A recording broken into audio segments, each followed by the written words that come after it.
and then he ends up being like just this really like just am fascinated with this with Kiki as a person, and like how okay so I can't bury the lead anymore. Like this film speaks to me at such a level because when you really start breaking it down, like the one thing that I love about Miyazaki films is that it's not a princess, it's not a general, it's not, I mean it's a normal person that's kind of thrown into these situations. And Kiki isn't like the greatest witch of all time. There's witches in every city.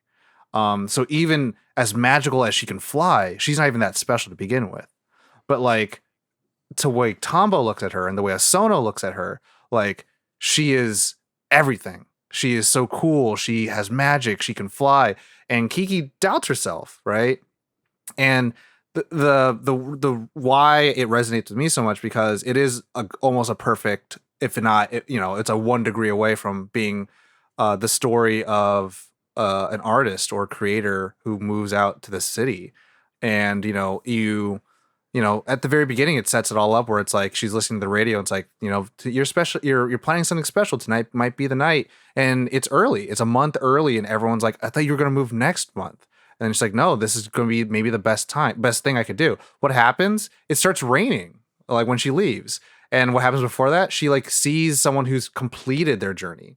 So there is already that level of like, I this is something that I look up to, is someone who went out for a year, trained, found their skill, and then made it. And then she by every means necessary, by speaking pattern, by how she looks, this other witch has like a more snooty cat, has like, oh yeah, I'm already really good at blah blah. Like, don't you have another skill?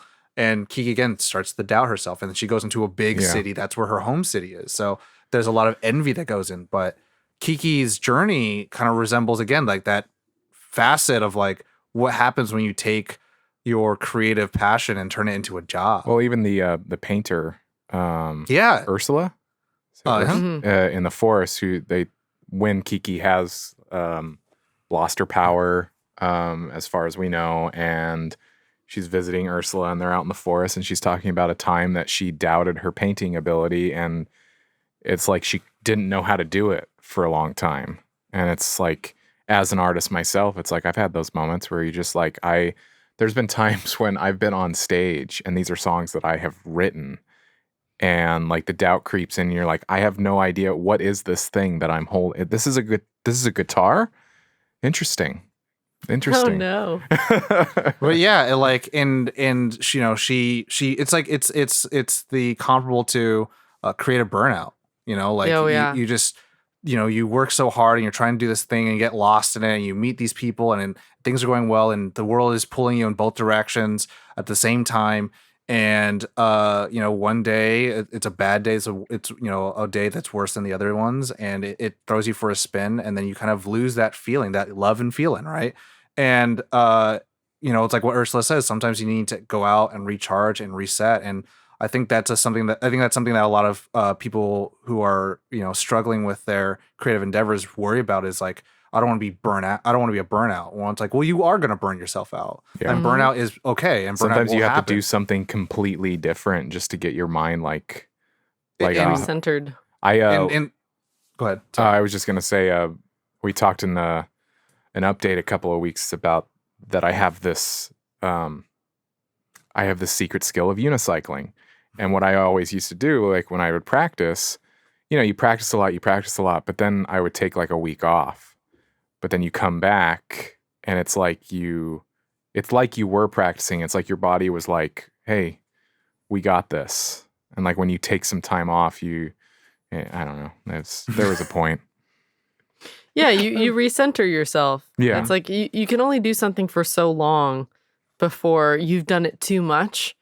And then you need a kind of processing time to let it sink in, let it be part of you, recover a little bit, and then come back to it. Yeah, and you can't just pelt yourself with a thing, or you will explode. And they show her that Kiki was delivering like a bunch of places, and she was putting herself out by doing it, and it was costing her that like balance of like wanting to be a girl, like a regular person in a city that wants to like explore and meet new people.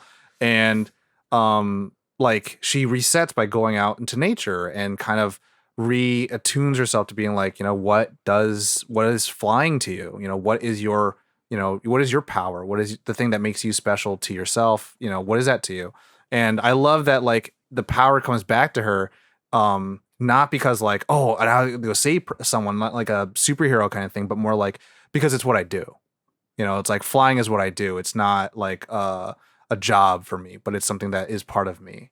Yeah. And I think that was like it was such a like a good elemental thing where it's like, people who I think struggle to find what, makes them, different or what they want to do. It's like, well, you do the thing because simply you must. Like there's no other way for you to quote unquote express yourself into the world. And so like storytellers have that craft. Is a storytelling craft, and they may be terrible at it for many years, but that's the only thing they know how to do.